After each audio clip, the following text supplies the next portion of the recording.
TDP party అద్భుతమైన party. TDP గొప్ప party. TDP ఎంతోమందికి చాలా అవకాశాలు ఇచ్చింది. ఈ మాటలు అనేది ఎవరో చెప్పే ముందు ఈ వీడియో చూస్తున్న ప్రతి ఒక్కరూ ఛానల్ని సబ్స్క్రైబ్ చేసుకోర్రి. అయితే ఈ మాటలు అన్నది ఎవరు? చంద్రబాబు నాయుడా, లోకేషా అని అనుకుంటారు కదా. చంద్రబాబు నాయుడు కాదు, లోకేష్ కాదు. ఈ మాటలు అన్నది ఎవరు అంటే ఈ మాటలు అన్నది కాంగ్రెస్ ముఖ్యమంత్రి రేవంత్ రెడ్డి గారు. కరెక్టే మీరు విన్నది. కాంగ్రెస్ ముఖ్యమంత్రి రేవంత్ రెడ్డి గారు టీడీపీ పార్టీని పొగుడుతున్నారు. టీడీపీ చాలా గొప్ప పార్టీ, అద్భుతమైన పార్టీ అని మాట్లాడుతున్నారు. ఇప్పుడు మామూలుగా ఒక పార్టీ నాయకులు ఇంకొక పార్టీ నాయకుల గురించి గొప్పగా మాట్లాడడమో, లేకపోతే ఆ పార్టీ గురించి మామూలుగా ఆ పార్టీ చాలా చేసింది, తెలంగాణ కోసం కొట్లాడిరనో, ఇంకొకటో రకరకాల సందర్భాలలో రకరకాల వాటికి మాట్లాడుకుంటూ ఉంటారు కొంతమంది కొన్ని పార్టీల గురించి. కానీ మరీ ఇంతగా ప్రేజ్ చేసి ఒక పార్టీ గురించి, అది ఏ పార్టీకి అయితే వ్యతిరేకంగా ఆ పార్టీ పుట్టిందో అట్లాంటి పార్టీని మెచ్చుకోవడం ఇక్కడ చెప్పుకోవాల్సిన విషయం. టీడీపీ పార్టీ ఉంది కదా, తెలుగుదేశం పార్టీ ఆ రోజు పుట్టింది దేనికి? ఆ రోజు పెద్ద ఎన్టీఆర్ టీడీపీ పార్టీ పెట్టింది దేనికి? తెలుగు వాళ్ళ ఆత్మగౌరవం కోసం. కాంగ్రెస్ పార్టీకి వ్యతిరేకంగా ఆ రోజు టీడీపీ పార్టీ పుట్టింది. మనందరికీ తెలుసు. ఆ హిస్టరీలకు నేను బోదాల్చుకోలేదు. కానీ టీడీపీ పార్టీ పుట్టింది దేనికోసమని, పుట్టిన తర్వాత ఎన్ని రోజులలో అధికారంలోకి వచ్చింది, అధికారంలోకి వచ్చిన తర్వాత ఏం జరిగింది, అదంతా టీడీపీ పూర్వోత్తరాలకు నేను పోతలేను. కానీ టీడీపీ ఎందుకు పుట్టింది అనే దానికోసం ఇదంతా నేను మీకు చెప్పిన.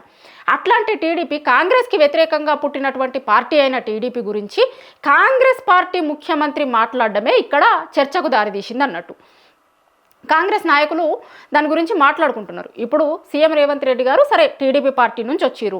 టీడీపీ పార్టీ నుంచి వచ్చినా కూడా ఆయన ఇప్పుడు కాంగ్రెస్ ముఖ్యమంత్రి కదా. టీడీపీ కాంగ్రెస్కి వ్యతిరేకంగా పుట్టిన పార్టీ కదా. అట్లాంటి పార్టీ గురించి అంత గొప్పగా పార్టీ అని ఇంకొకటి అదే మీ దాంట్లో ఏమంటారు అంటే, అట్లాంటి పార్టీని ఏదో ఆ పార్టీ ఇప్పుడు తెలంగాణలో లేకుండా పోయింది, దానికోసం దాని వెనకాల చేసినటువంటి వాళ్ళందరూ కూడా ఆ పార్టీకి సంబంధించి కూడా ఏదో అవుతుంది అన్న లెక్క మాట్లాడిండు.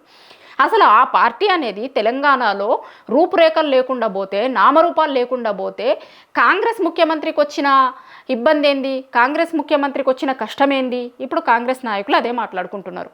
ఎంత ఆ పార్టీ నుంచి వచ్చినా కూడా ఈ పార్టీ ఆదరించింది, పిసిసి అధ్యక్షుడిని చేసింది. దాని తర్వాత పార్టీలో చాలామంది సీనియర్లు ఉన్నప్పుడు, కాంగ్రెస్ పార్టీ అధికారంలో లేనప్పుడు, ప్రతిపక్షంలో ఉన్నప్పుడు పార్టీని పట్టుకొని ఉండి పార్టీ కోసం నిలబడి, పార్టీ కోసం పాదయాత్రలు చేసి పార్టీని నిలబెట్టిన వాళ్ళు ఉన్నారు.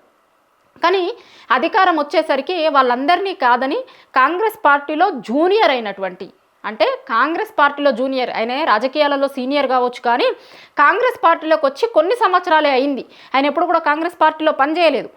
పిసిసి అధ్యక్షుడు అయిండు. దాని తర్వాత ఇమీడియట్గా ఎన్నికలలో గెలవడంతో ఆయనే సీఎంగా కూడా అయిండు. అప్పుడు చాలామంది కాంగ్రెస్ పార్టీలో ఉన్న నాయకులు వ్యతిరేకించారు కూడా. కాంగ్రెస్ పార్టీలో నిన్నగాక మొన్న వచ్చినటువంటి వాళ్ళకి ఎట్లా ఇస్తారు మీరు సీఎం సీటు అనేది, అదంతా కూడా చూసినాం మనం, కళ్ళ ముందే జరిగింది అదంతా కూడా.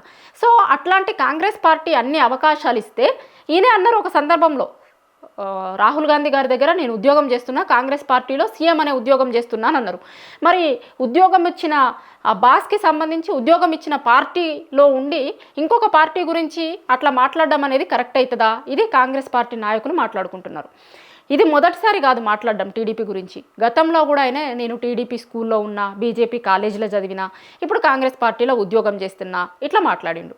అయితే ఎందుకు టీడీపీ గురించి, టీడీపీ పార్టీ ఏదో తెలంగాణలో నామరూపాలు లేకుండా పోయింది అనే బాధ ఎందుకు వస్తుంది ఇప్పుడు?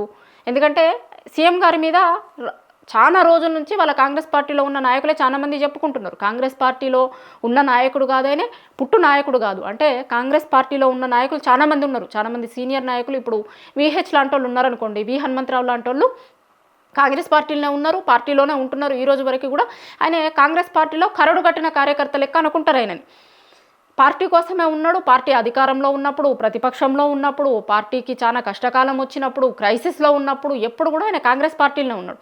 అట్లా కాంగ్రెస్ పార్టీలో పుట్టిన నాయకుడు కాదు. రేపు పొద్దున ఒకవేళ పార్టీ అధికారం కోల్పోతే కనుక కాంగ్రెస్ పార్టీలో ఉంటాడనే నమ్మకం లేదు అని కాంగ్రెస్ పార్టీ నాయకులు చెప్తున్నారు. ఇది నా మాట కాదు. కాంగ్రెస్ పార్టీలో ఉన్నోళ్ళే చాలామంది, ఇప్పుడు కోమటిరెడ్డి లాంటి నాయకులు, లేకపోతే ఇంకొకరు చాలా ఓపెన్గా మీడియా ముందే స్టేట్మెంట్లు ఇస్తారు. గతంలో 10 ఏళ్ళు నేనే సీఎంగా ఉంటా అన్నప్పుడు కూడా అసలు నువ్వెవరు సీఎంగా ఉంటా అని చెప్పడానికి, కాంగ్రెస్ పార్టీలో ఒక హైకమాండ్ ఉంటుంది. హైకమాండ్ డిసైడ్ చేస్తుంది ఎవరు సీఎంగా ఉండాలి అనేది. ఆ హైకమాండ్ డిసైడ్ చేసిన వాళ్ళు ఉంటారు సీఎంగా. కానీ నువ్వు అనుకుంటే సీఎంగా 10 ఏళ్ళు ఉండిపోవు అని ఆయన ఓపెన్గా ట్వీట్ చేసిండు, ఓపెన్గా మాట్లాడిండు కూడా రకరకాల సందర్భాలలో. సీఎం అవ్వాలి అని ఎవరన్నా కోరుకోవచ్చు, కానీ హైకమాండ్ డిసైడ్ చేసిన వాళ్ళే సీఎం అవుతారు అని. సో అట్లా చర్చ జరుగుతున్నప్పుడు టీడీపీ అంటే ఈయన టీడీపీలో ఉండి కాంగ్రెస్ పార్టీలోకి వచ్చింది కదా, రేపొద్దున కాంగ్రెస్ అధికారం కోల్పోతే కనుక కాంగ్రెస్లో ఉండడు, మళ్ళీ టీడీపీకే పోతాడేమో అనేది వాళ్ళ కాంగ్రెస్ పార్టీలో చాలామంది నాయకులు మాట్లాడుకుంటున్నారు. సో పోవాలి అనుకుంటే కనుక టీడీపీ లేకుండా పోయింది కదా ఈడ. అసలు మొన్న పోయిన ఎన్నికలలో అయితే టీడీపీ పోటీనే చేయలేదు ఈడ. ఇప్పుడు ఏపీలో టీడీపీ ఉంది, టీడీపీ ప్రభుత్వం ఉంది, ఆడ కూటమి ప్రభుత్వం ఉంది అక్కడ. కానీ తెలంగాణలో ఏం పెద్ద కాన్సన్ట్రేట్ చేస్తలేరు వాళ్ళు. ఇంకొక ఒక చర్చ కూడా తెలంగాణలో ఏం జరుగుతుంది అంటే, కూటమి ఇప్పుడు నెక్స్ట్ ఎన్నికలలో ఇక్కడ కూడా వస్తుంది, ఇక్కడ కూడా పోటీ చేస్తుంది అనే ఒక ప్రచారం జరుగుతుంది కదా. సో ఆ ప్రచారం జరుగుతున్న టైంలో ఆ టీడీపీని లైవ్లో ఉంచాలి అనే దాంట్లో భాగంగానే ప్రతిసారి ప్రతి 6 నెలలకు ఒకసారి అసలు ఇక్కడ ఒక టీడీపీ పార్టీ అనేది ఉండే, టీడీపీ ఉంది ఇక్కడ అనే దాన్ని గుర్తు చేయడంలో భాగంగానే సీఎం రేవంత్ రెడ్డి గారు ప్రతిసారి టీడీపీ ప్రస్తావన తీసుకొస్తుండు. 6 నెలల కిందట అప్పుడు ఒకసారి బండారు దత్తాత్రేయ గారు బుక్ రిలీజ్ ఫంక్షన్లో మాట్లాడింది ఇదే టీడీపీ పార్టీ గురించి.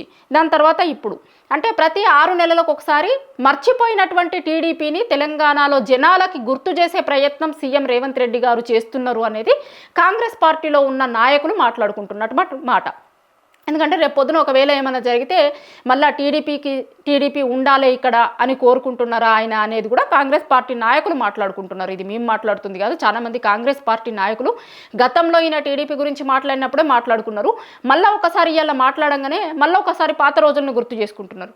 లేకపోతే నిజంగా ఒక పార్టీకి నష్టం జరిగితే ఆ పార్టీ వాళ్ళు మాట్లాడతారు. ఇప్పుడు నిజంగా టీడీపీ లాంటి అద్భుతమైన పార్టీ తెలంగాణలో నామరూపాలు లేకుండా పోయింది అంటే ఎందుకు పోయింది, ఏమైంది, మన పార్టీ ఏంది కథ అది ఇది అనేది నిజంగా ఇక్కడ ఏదైనా ప్రోగ్రాం పెట్టుకుంటే నారా లోకేష్ అన్న మాట్లాడాలి, లేకపోతే చంద్రబాబు నాయుడు అన్న మాట్లాడాలి, లేకపోతే ఇప్పుడు ఆ పార్టీ అధికారంలో ఉంది కాబట్టి ఆ పార్టీ మంత్రులు ఎవరన్నా, లేకపోతే తెలంగాణలో ఓ ఇన్ఛార్జ్ ఉంటాడు, ఆ పార్టీకి కొంతమంది కార్యకర్తలు నాయకులు ఎవరన్నా ఉంటే వాళ్ళు మాట్లాడితే ఒక లెక్క ఉంటుంది. టీడీపీ అద్భుతమైన పార్టీ ఉండే, గొప్ప పార్టీ ఉండే, ఇప్పుడు టీడీపీ ఇట్లయిందని. కానీ ఒక పార్టీకి సీఎంగా ఉన్న వ్యక్తి ఇంకొక పార్టీకి ఎందుకు ప్రమోషన్ చేస్తున్నాడు, ఎందుకు వాళ్ళ బ్రాండ్ అంబాసిడర్గా మారిండు సీఎం రేవంత్ రెడ్డి గారు అనేది ఇప్పుడు కాంగ్రెస్ పార్టీలో చర్చ నడుస్తుంది.